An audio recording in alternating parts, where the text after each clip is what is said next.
So guys আমি ছিলাম হচ্ছে ধানমন্ডি ল্যাভিড হসপিটালের সামনে। তো সোজা যাইতে ছিলাম, ওখানে অনেক জ্যাম, যার কারণে হচ্ছে আমি বাম দিয়ে ঢুকছি।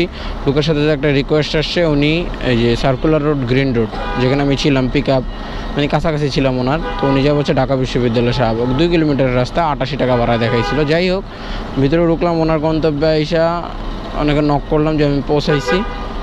উনি আমাকে ফোন দিয়ে বলতেছে, ভাই আমি অন্য একটা বাইকে উঠে চলে আসছি। মানে উনি অ্যাপে না আইসা ক্যাবে চলে গেছেন। আর নাম হচ্ছে ডক্টর বিকাশ সরকার। তো এখন হচ্ছে পাঠাও আমাকে কিছু একটা মেসেজ দিয়েছে, ট্রিপ ক্যান্সেল হওয়ার কারণে আপনি 17 টাকা ক্যান্সেলেশন ফি পাবেন।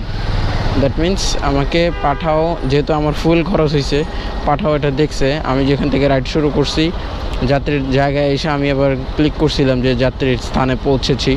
দ্যাটস ওয়াই পাঠাও জিনিসটা বিশ্লেষণ করে আমাকে 17 টাকা ক্যান্সেলেশন ফি দিবে।